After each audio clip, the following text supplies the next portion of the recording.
Not only Shakib Khan ভাইয়া, ভাইয়া তো ওনার জায়গা থেকে আছে।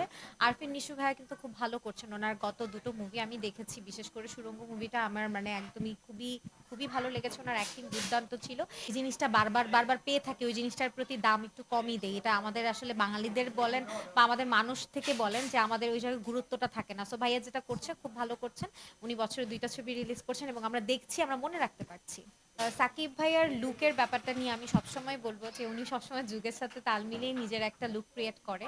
অ্যান্ড ডে বাই ডে যত যাচ্ছে উনি কিন্তু খুব নিজেকে ওইভাবে রিপ্রেজেন্ট করছে। সো আসলে ওনার কাছে যদি মনে হয় যে হ্যাঁ তার অ্যাক্টিং এর জন্য উনি পারফেক্ট, সো মানে ওইটাই উনি আসলে নিচ্ছে। আর সাকিব ভাইয়ার লুকের ব্যাপারটা নিয়ে আমি সবসময় বলবো যে উনি সবসময় যুগের সাথে তাল মিলিয়ে নিজের একটা লুক ক্রিয়েট করে। অ্যান্ড ডে বাই ডে যত যাচ্ছে উনি কিন্তু খুব নিজেকে ওইভাবে রিপ্রেজেন্ট করছে। সো এটা আসলে আমাদের কাছে খুব বড় একটা প্রাপ্য। আমি ওই জায়গায় কখনোই নিজেকে দেখি না, ওইভাবে কখনো প্রস্তুত করিনি।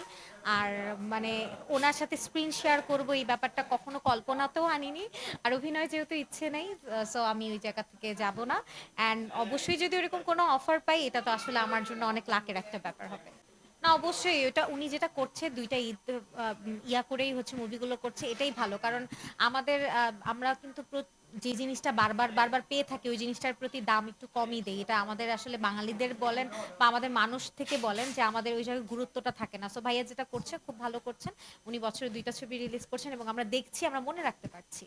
না এক মানে তখন ওই যে একঘেয়েমি হয়ে যেত, একচেটিয়া হয়ে যেত। এখন একটু ডিফারেন্ট হচ্ছে, এটাই তো ভালো লাগছে। কারণ দেখেন আমরা কিন্তু ওই সময়গুলোতেই মুভিগুলো দেখি এবং মনে রাখি।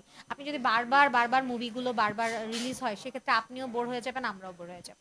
সো আমার মনে হয় ওইভাবেই বেটার। ট্রেলার এখনো দেখিনি, আমি একবারে হলে গিয়ে মুভি দেখবো সেই আশায় আছি এবং ইনশাল্লাহ দেখবো। প্রতিবারই দেখে থাকি, হলে গিয়ে মুভি দেখতে পছন্দ করি, আমি দেখবো ইনশাল্লাহ।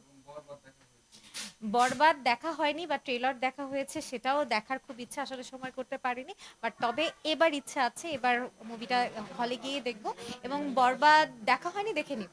এখন আবার আসছে। এটাই তো এটাই নট অনলি সাকিব খান ভাইয়া, ভাইয়া তো ওনার জায়গা থেকে আছে। আরফিন নিশু ভাইয়া কিন্তু খুব ভালো করছেন। ওনার গত দুটো মুভি আমি দেখেছি, বিশেষ করে সুড়ঙ্গ মুভিটা আমার মানে একদমই খুবই খুবই ভালো লেগেছে। ওনার অ্যাক্টিং দুর্দান্ত ছিল। এবার যেটা করেছে এটাও ভালো ছিল, কিন্তু সুড়ঙ্গর সাথে যদি আমি কম্পেয়ার করি, সুড়ঙ্গটা সব থেকে ভালো করেছে। এবং আমাদের মুভির সেক্টরটা আবার আগের মতো ফিরে আসছে, এটা আসলেই আমাদের কাছে অনেক বড় একটা প্রাপ্য। বাড়ানো বলতে এখন কিন্তু মানে আসলে মানুষ একটু পশ জায়গায় মুভি দেখতে পছন্দ করে। সেক্ষেত্রে আপনারা জানেন যে বসুন্ধরা, যমুনা সব জায়গায় কিন্তু সিনেপ্লেক্স গুলো আছে, ওখানে গিয়েও দেখছে। আর নর্মালি যে সিনেমা হলগুলো আছে তাতেও দেখছে। হ্যাঁ যদি ওইভাবে এখন ওরকম রাশ হয়ে যায়, আমি বলবো যে হ্যাঁ আরো কিছু বাড়ানো উচিত। আমি আসলে ব্যাপারটা জানি না, যদি হয়ে থাকে দেখতে খুব ভালো লাগবে। দুইজন পছন্দের মানুষ একই ফ্রেমে, কারো জায়গা কেউ নিতে পারে না, এটা হচ্ছে প্রথমত। আর উনি ওনার যে অ্যাক্টিংটা আছে উনি সেটাকে প্রপার ভাবে করছে, সাকিব ভাইয়া ওনারটা করছে। মানে দুইজনের সাথে দুইজনের কখনো কম্পেয়ার করা যাবে না। আমার কাছে দুইজনের ডিফারেন্ট ডিফারেন্ট ক্যারেক্টারটাই ভালো লাগছে।